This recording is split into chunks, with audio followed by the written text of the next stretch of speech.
welcome. I'm going to go ahead and, in addition to Grace, make some additional introductions. I'm Michelle. I'm one of the TC Fit trainers. You'll also see Matt Arbeiter on the call. He's a TC Fit physical therapist. I see Kendall on the call. Kendall's a TC Fit personal trainer. And we have Andrea Myers on the call as well, also a TC Fit physical therapist. And I mentioned Grace. I'm just seeing if there's anyone else name-wise I recognize on here. We welcome anyone to jump in with questions, comments, feedback on their favorite fitness wearables and apps today. I really do want this to be an open discussion. So it's not too soon to enter your questions or your comments in the chat box, but I do have a couple of PowerPoint slides put together too, just because I was new, you know, kind of Andrea mentioned earlier, we tend to get in our box of the accessories that we're using, and maybe we don't always know what else is out there. So this PowerPoint just helped me organize some of my thoughts on what I was seeing and hearing from everyone. And I'm going to go ahead and switch to, we're going to go to slide 1 here. And give me 1 second. Okay, so just real quick, the progression of fitness trackers. We didn't all start out with fancy smart watches. Most of us, I think, are old enough to remember the classic pedometers with that little tick sound, that little pendulum inside. And from the fitness side of things, we're still using, but we've been pushing for heart rate monitors to help us make sure we're in our training zones. Then as the technology has improved over the last 10 to 15 years, we've seen that uptick in use of fitness trackers. And I just saw a statistic that about 20% of Americans are regular fitness tracker or smartwatch users. So that number is growing all the time as the technology becomes available. And now we're starting to see trackers that also not only manage our heart rate or our fitness levels, but also things like our sleep. And today I received an email with a new tracker that will track your 20 seconds of hand washing. So that's out there too, if you're looking for it. And of course, smartphones. Thousands, I think, is an understatement on the number of apps that you can find there. So it's a growing industry, and it could be a little bit daunting when you start to say, what is the best device or tool for me? The things that I've kind of seen, it can range from $70 to well into the hundreds, the $1,500 for what I think I saw was a blinged out Apple iWatch or that type of thing. So lots of different options out there. I think one of the main questions to ask yourself is, what do you want to know? And what are you going to measure with your tracking device? And I'd like to kind of open up the conversation here. I think, Andrea, you mentioned you periodically use a device for training. Can you tell us a little bit about what you're measuring with your wearable? Yeah, so I'm admittedly very anti-tech, so it's a stretch for me to wear a watch at all. When I do, I wear a Garmin that'll tell me just distance and speed. Rarely I'll wear my heart rate monitor with it. That's for running. For biking, I do have a Garmin on my bike and a power meter on one of them. Also just a Garmin.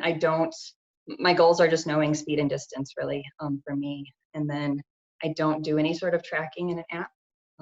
Again, I'm kind of anti-tech, so I'm not the best person to promote this stuff. But hey, Andrea, in the triathlon community, though, so you're using like your rate of perceived exertion kind of as a tool, and your time and distance, knowing how fast you're going.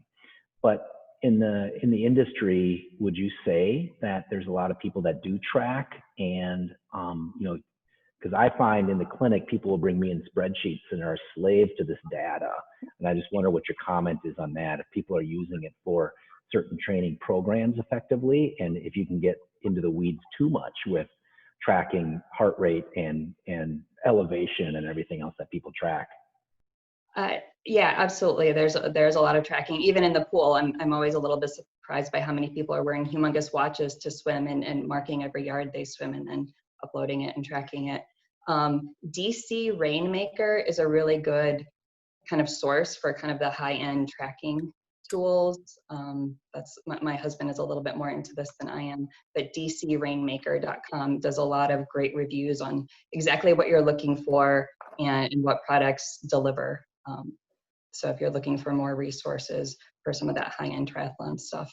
If you think from your knowledge that there are programs that can be built in that people can use to improve their fitness level, especially with the training that you do for triathlons, not for the normal user, but for people that are really trying to take the next step to build VO2 max and strength and endurance with their endurance sports.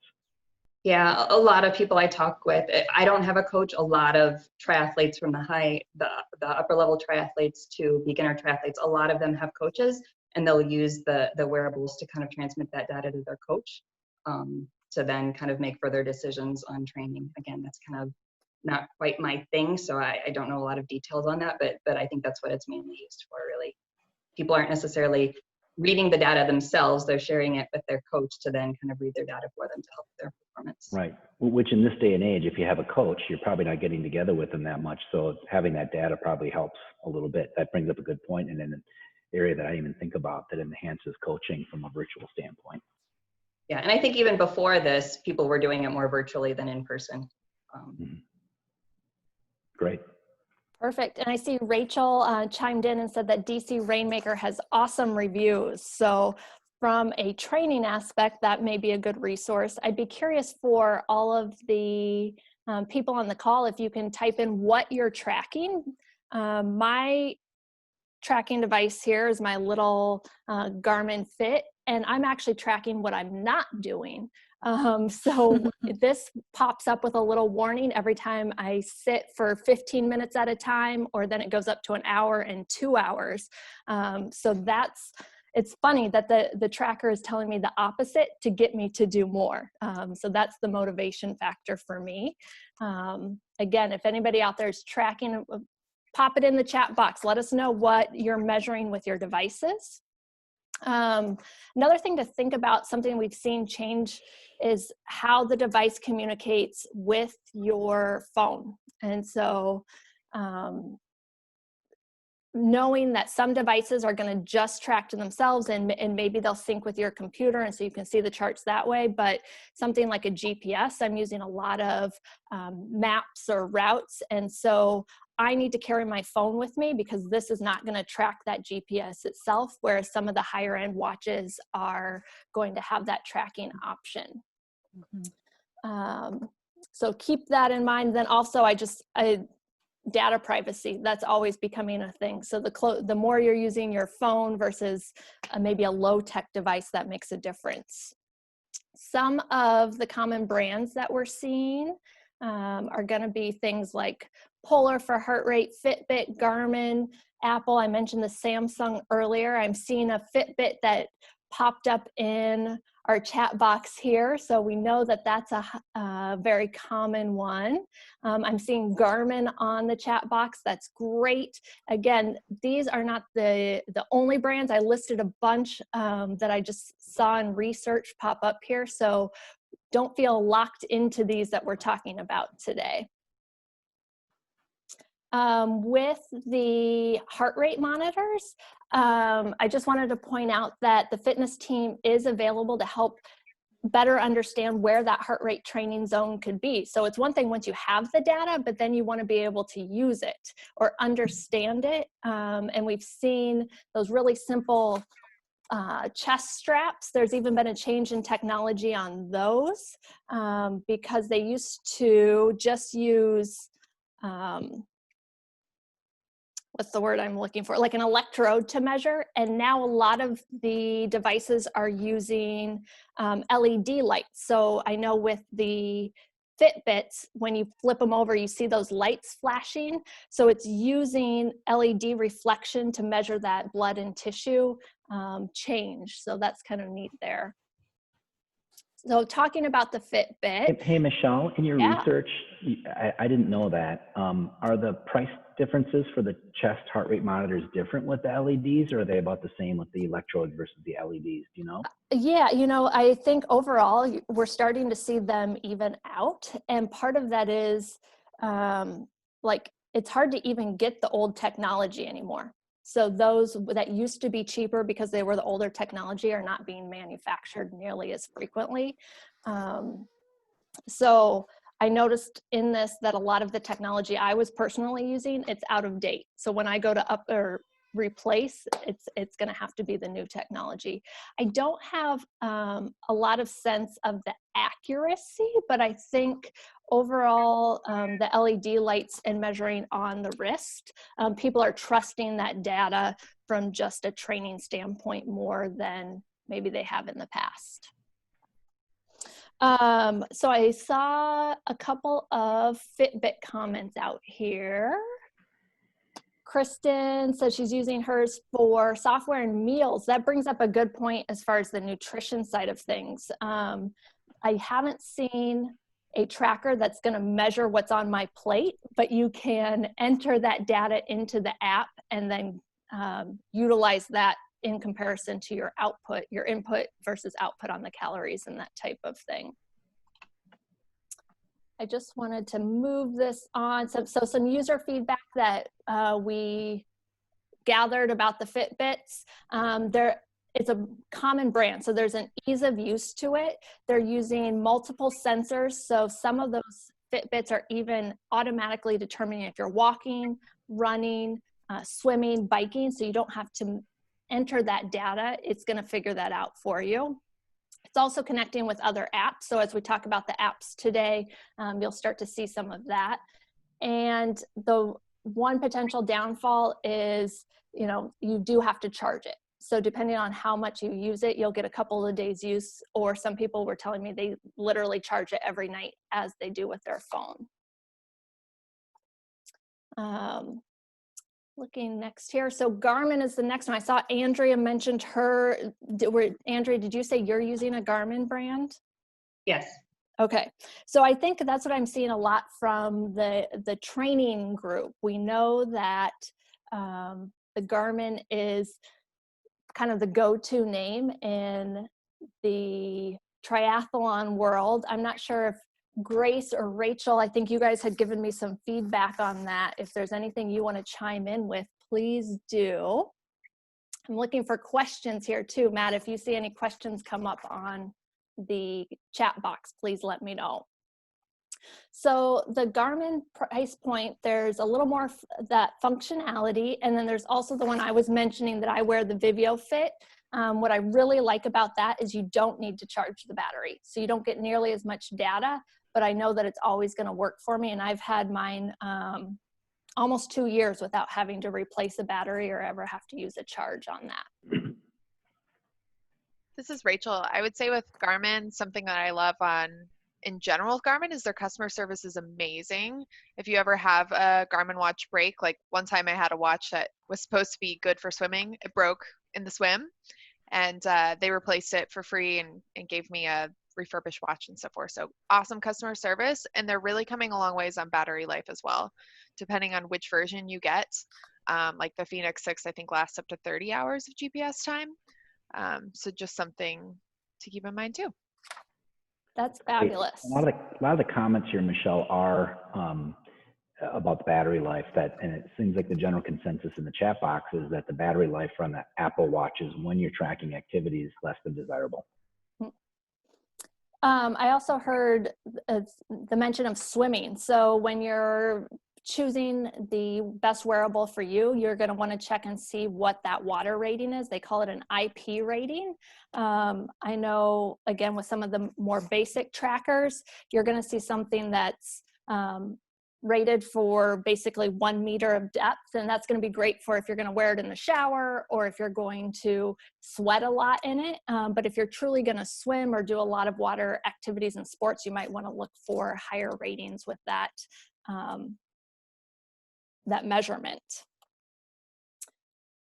So beyond the Garmin here, we did talk about the Apple Watch. So what I have heard from users with the Apple Watch is just the versatility of it.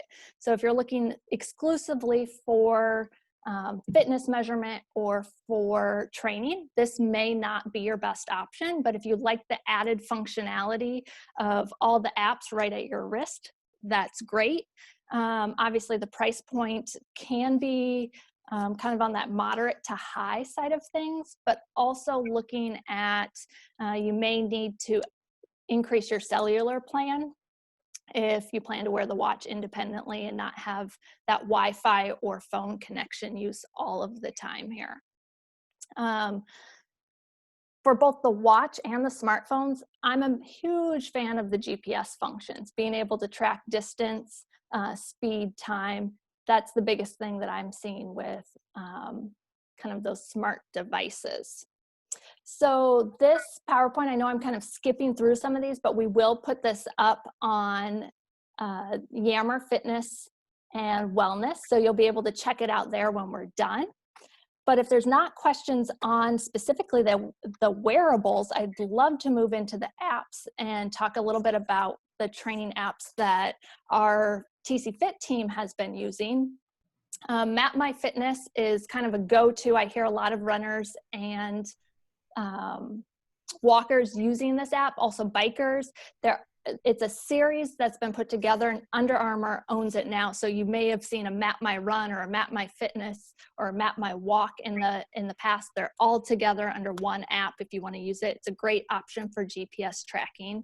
And Kendall, I know you talked about Pacer. Can you tell us a little bit about how you use Pacer? Yep. So Pacer is a very general app. I don't necessarily track a whole lot of things when it comes to fitness. However, most things that I look at is going to be calorie burn, pedometer, and I think especially just given our environment right now, pedometer is especially important just because, you know, we want to try to get in as many steps as we can throughout the day and trying to stay active. It does mark GPS, and I don't think it does heart rate, but again, this is just a very generalized app and very simple.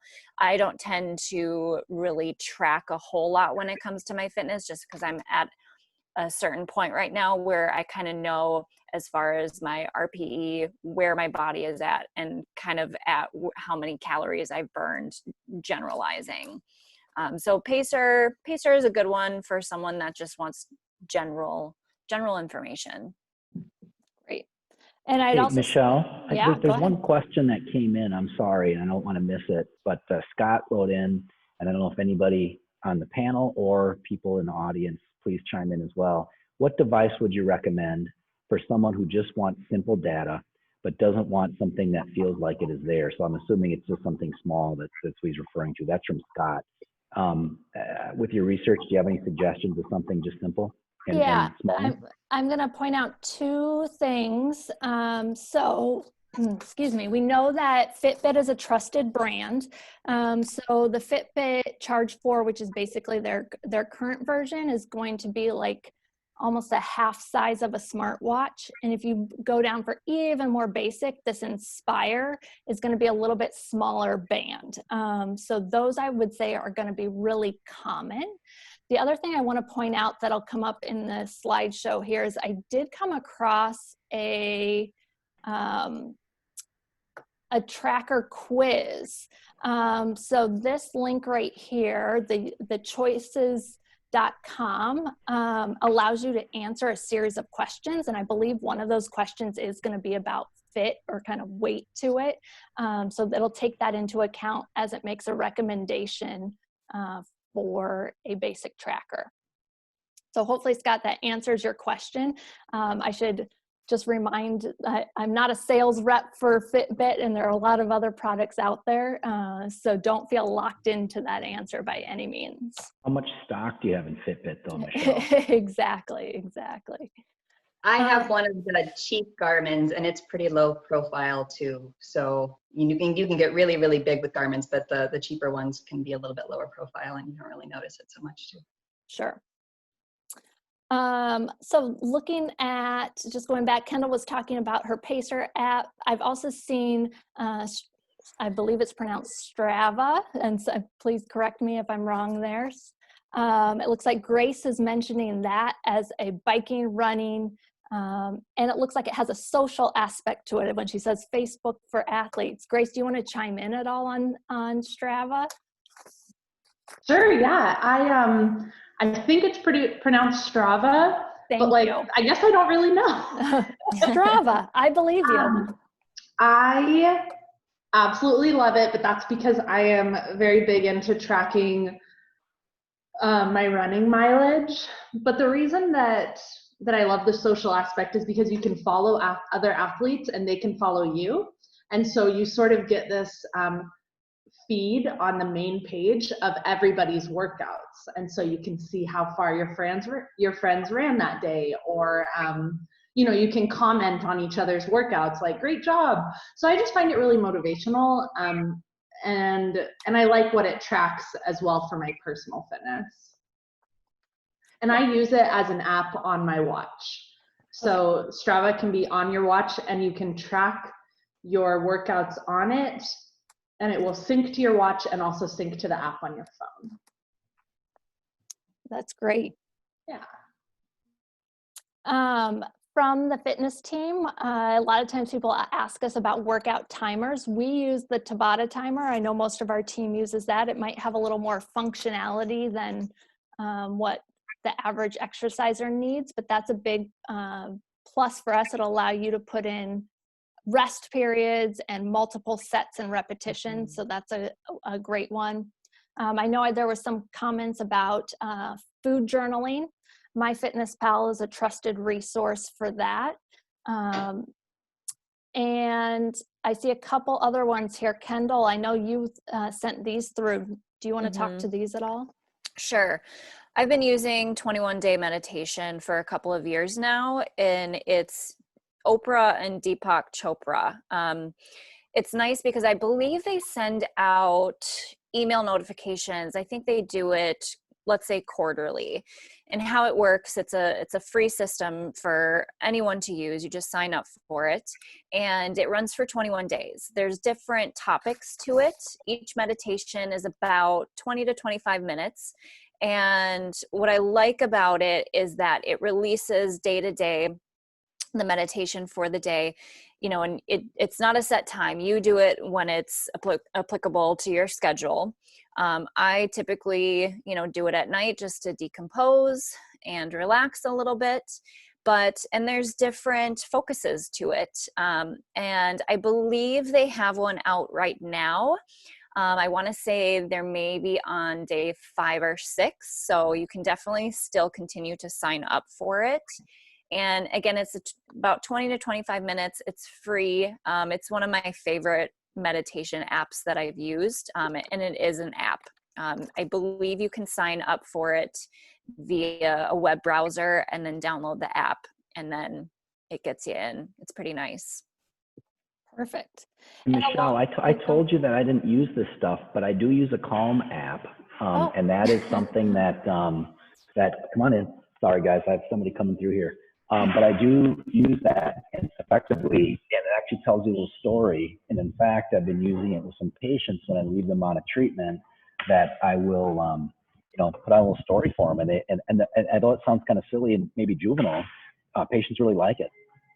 Mm-hmm. That's great. And that actually ties into, I see Adria on the call. Adria, feel free to jump in at any point here, but General Mills and their My Wellbeing program offers some programming through apps as well. So you might be familiar with the My eVive program, where you can register and earn points for financial incentive.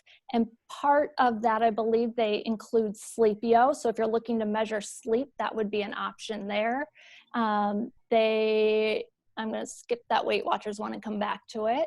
They also offer LifeWorks. So I believe the LifeWorks app may have some options for you as far as the calm and the kind of meditative side of things. With that LifeWorks app, just know that again is a free service for General Mills employees, and there's a lot of different activities to that, or topics that can be talked about. So when we talk about tracking, it's not just fitness and steps, whether it's sleep or meditation or other parts of your mental well-being, that can be helped there as well. Yeah, I am on, Michelle, and thank you for sharing this information. We have lots more of other programs available through the Wellbeing Program. I didn't include the apps here today because they're condition specific. So if you are managing a condition such as blood pressure or high blood pressure or diabetes, we have programs for that, and they too have apps associated with them in terms of tracking and wearables such as Bluetooth cuffs, blood pressure cuffs, or Bluetooth glucometers. So there's access to other more condition specific apps and tracking through the Wellbeing Program. These were more available on a broader base and kind of those entry points into some of those programs. And I will also add that LifeWorks, within their platform, they have things like meditations and things like that. And I think through WW Partnership, they also have a connection with sleep tracking and Headspace. So you have access to more meditations that way. The cool thing that I've seen in the marketplace today, and it could be cool or it could be frustrating depending on how you look at it, but a lot of the apps are starting to realize that well-being is such a bigger thing and more holistic approach is needed. And so all these apps and devices are starting to add on each of these different components to tracking. So you'll notice maybe in your app that you have, such as Fitbit, they're starting to track sleep, nutrition, activity. Or if you go over to this app, it may start adding components to it that have a whole more holistic view. But it's just interesting. Adria, thanks for sharing. I see we're coming up on the end of our half an hour. I want to respect everybody's time. If there are any questions, feel free to pop them up there now. And again, I'll put this PowerPoint up on the Yammer page. The fitness team is accepting ideas for future Q&A sessions, but I thank you all for joining us today, and let us know what kind of discussion points you may want to have in the future. We love seeing and hearing from you. Thanks, everyone. Bye-bye.